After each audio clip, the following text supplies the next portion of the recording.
I'm Omkar for Omkar Structural Bodyworks, and let's talk about magnesium today.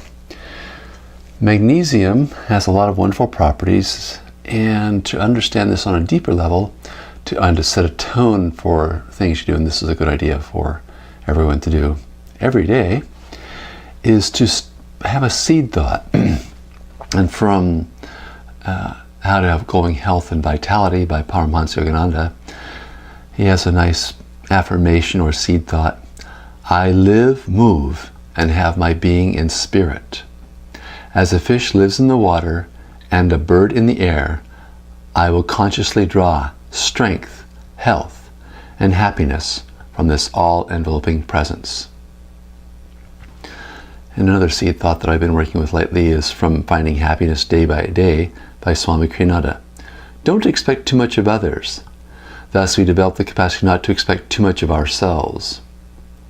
And now back to magnesium. We're going to make a magnesium shake, and I'm going to give you the instructions straight away because some people want to hear it straight away and don't want to read all the details as to why magnesium is helpful with connective tissues, the skin strength, reducing irritability, reducing the risk of hernia and ruptures, and the list goes on. We're going to have 2 eggs, which we're going to just use the yolks, so the whites we're going to have to whip into something else. Some people use the yolks also, however, Yogananda specifically talked about the yolks in the eggs being high in magnesium. We must assume he must have meant bioavailable magnesium, because actually the whites, according to many research, is higher. Another bit of trivia is the yolks are yellow, but the yellow doesn't come from sulphur. Comes from other things that the chickens ate that came from the plants. The sulfur content is all in the egg whites, and for people who have food allergies and don't eat the yolks because they find they do better on the whites, probably it's because the sulfur and much of the magnesium and other things are actually in the whites. Interesting thing to note. Okay, we're also going to use about 1/3 of a cup of blackberries, which turns out to be average size blackberries, right around 6. A traditional serving of blackberries is considered to be a full cup, which is actually quite a few blackberries. We're going to use honey, nice big jar of honey here, and obviously I get honey in the big jar from a local beekeeper, and I'm using goat milk kefir. Yogananda talked about goat's milk being a good source for magnesium. You could use buttermilk. That's also something he listed for easily accessible magnesium. So our recipe is 2 egg yolks from Free Range Organic, and of course like everything else, try these at your own risk. 2 teaspoons of honey, and the 6 blackberries, and goat milk kefir. Or if you can get raw milk or good organic buttermilk, that would also be a choice. Or you could also use cow's milk kefir. Quantities of kefir is about 8 ounces. The blackberries we've talked about, honey, and so on. Put those all in a blender, separating the yolks, which we'll show you how to do just in a moment. But you crack the egg and sort of scoop back and forth until the yolk stays behind and the white falls into a bowl, and you save that to put in cookies or something. And another interesting aspect is the quality of food. And this is from The Art and Science of Raja Yoga by Swami Kriyananda. Egg yolks have outward directed energy. Honey is self-control to sort of help balance those egg yolks. Blackberries are generally helpful for purity of thought. We could also call that just clarity of thought. And then milk, mostly cow's milk and probably raw and fresh, is listed as enthusiasm and fresh spiritual energy. And we simply put all those ingredients in your blender, blend it up, and away you go. And then you have a nice magnesium-rich, pretty close to a meal substitute, certainly a boost for your morning breakfast. With the 2 eggs, you're going to get 12 grams of protein, and you've got some fruit in there. And then coupled with the kefir, which also has about 8 to 10 grams of protein, you're getting a very solid breakfast. With the honey, you're getting some carbohydrates. It will sustain you for quite some time, easily several hours, just on that breakfast smoothie.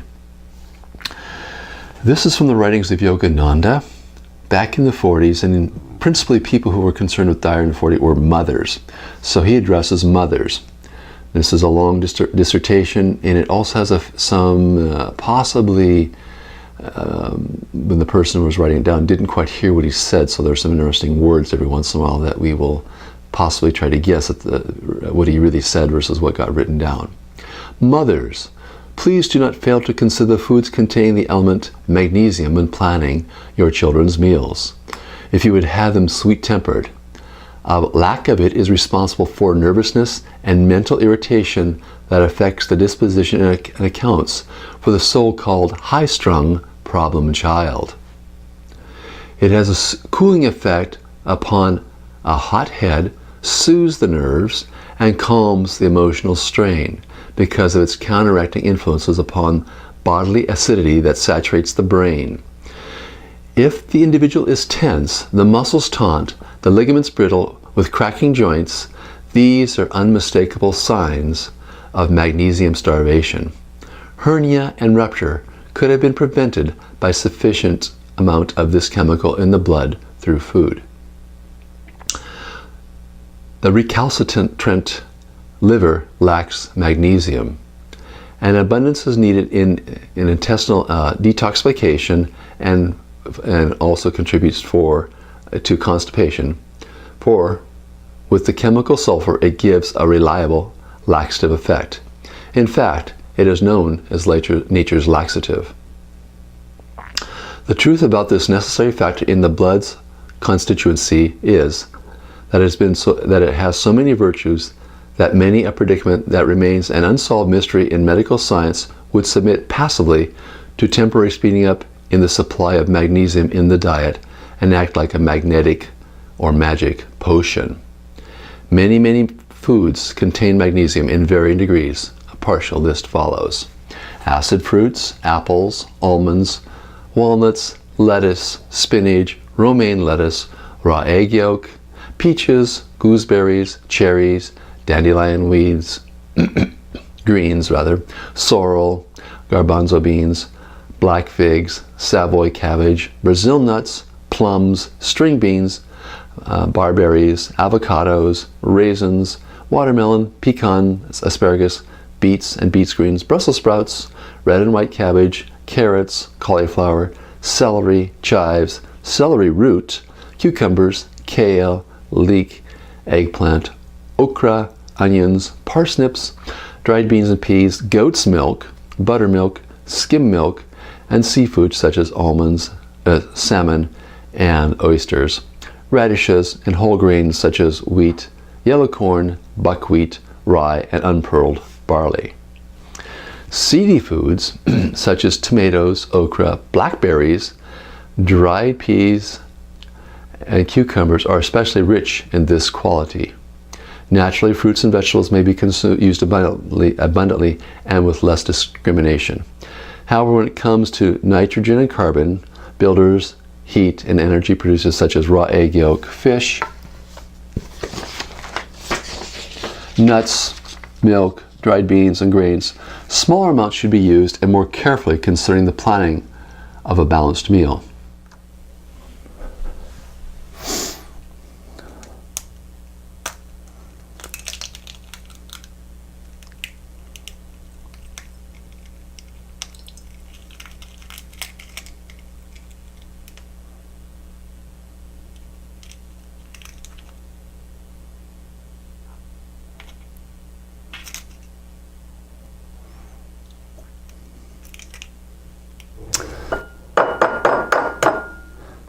You can save the egg whites for another occasion.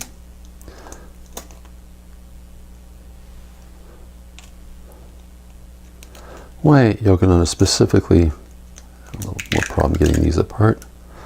Okay, now we're supposed to separate those, and we managed to capture most of it there. The egg yolks go in. Eating raw eggs, especially the whites, is actually very common in many cultures. Our egg yolks in. Use a little spatula to get all that stuff out. When you're doing this, you probably with free-range eggs, occasionally you run into a bad one, and it's always good to separate them first, because if it smells bad, then obviously you don't want to eat it. I'll save the white egg whites for another occasion.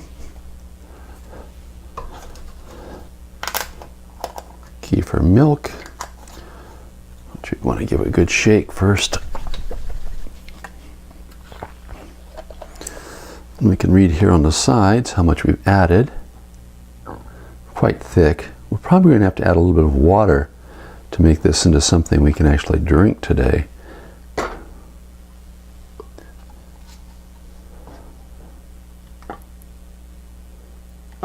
This is one of the thickest kefirs I've had in quite some time.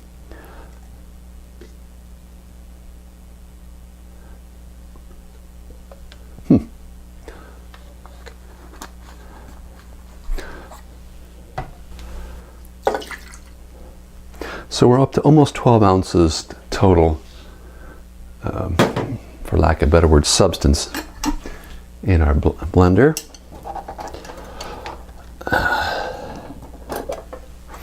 This is actually a maiden voyage for this blender too.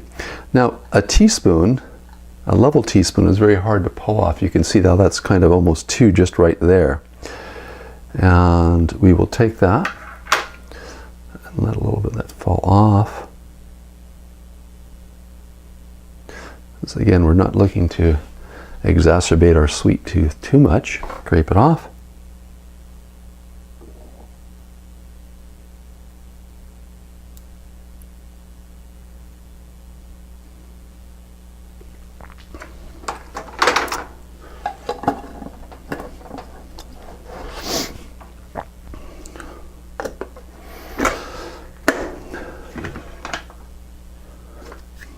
Okay.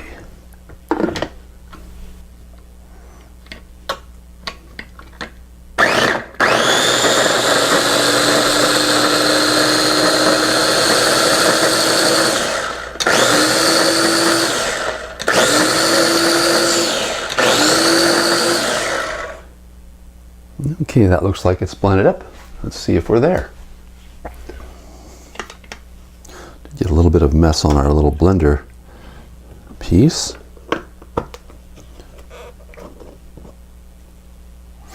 Turn the lid to one side and hold on to that while we pour a little bit into a glass. Smells like blueberries. Just slightly sour. Very, very close. A touch more honey would. Splashing up. Close the hatch there. And see how we did.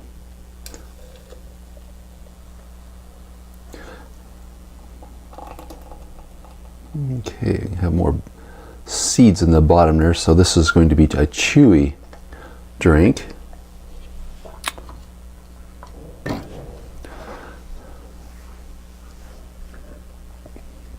There we are. So 2 teaspoons, that's much closer. It's almost slightly too sweet now, a little bit past the neutral, but it's much easier to get down a little bit sweet than a little bit sour for some people. Try what works for you. I'm Omkar for Omkar Structural Body Works. Pain-free, strength, flexibility is your birthright. Claim it.